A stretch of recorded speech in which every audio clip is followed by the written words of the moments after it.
Welcome back to Sketch of the Day.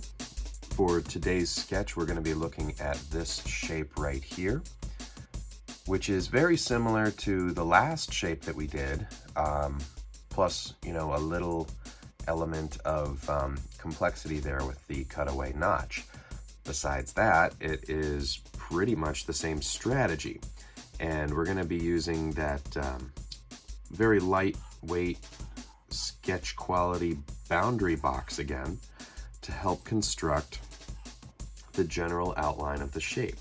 So the boundary box is always a nice strategy to use when you are trying to just lay out the general rough size, shape, proportion of your sketch. If at this point that boundary box does not look like it is the right height and width and depth for your finished shape, now's the time to make that correction while you have very lightweight lines that are easy to erase and adjust and modify. Nothing wrong with having to go back and tweak your sketch a little bit. That's how we get better. So starting with this boundary box, I can start to darken up some of the lines that I want to keep. This entire bottom width edge is going to stay. This entire bottom depth edge is going to stay. And this entire back height edge is going to stay. I can also do this entire back top edge. And now from here, the rest of my edges are going to be somewhat shortened. Now, in this front corner, I have a short height line, and I actually have a height line of the same length over here. And I can connect these two with a width edge because for this portion, both halves of my object are the same. But where we go from here starts to get a little bit different. And I like to work from the front of the object to the back in that direction, because sometimes certain features fall in front of others, and it's a lot harder to draw those things second. It's a lot easier to draw the stuff that's in front first, and then the stuff behind second. So from this corner, I can come forward in my depth direction a little bit, and then another straight down vertical line. And you might want to keep this line light until you figure out where it should end. I'm kind of using my eyeball and tracing that angle towards the front corner where I know I'm going to want that line. So I'm pretty happy with where that ended.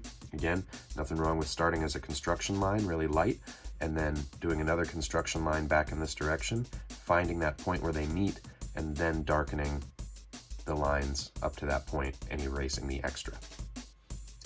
So I'm going to have to use that strategy here for the rest of my shape. I have one more edge that I can really rely on here, and I have a depth edge that I can, a width edge that I can rely on connecting this corner to this corner. But now on the left side of my shape, I have the slope. On the right side, I have that cutout. So using the height and width and depth lines that I have, I'm going to very lightly rough out where that notch belongs. So I'm really just creating another smaller boundary box for this area that's going to be my cutaway section. And some of these lines I can keep. I can keep this vertical back line here. I can keep this depth edge in here, and I can keep this width edge in here. These are all lines on my object.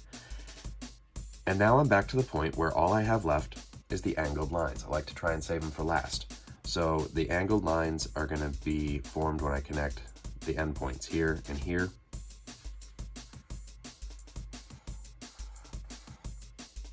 And here and here.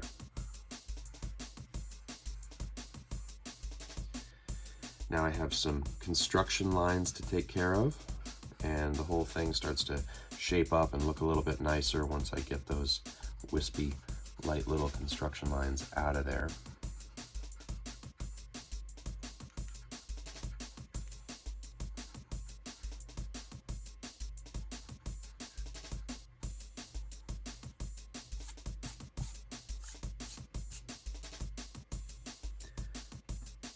And some of these lines are a little thick, maybe a little fuzzy.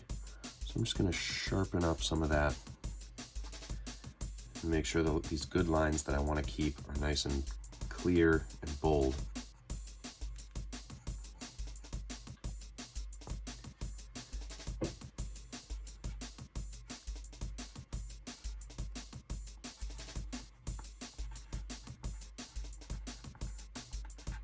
Sign it, date it, and sketch of the day is complete.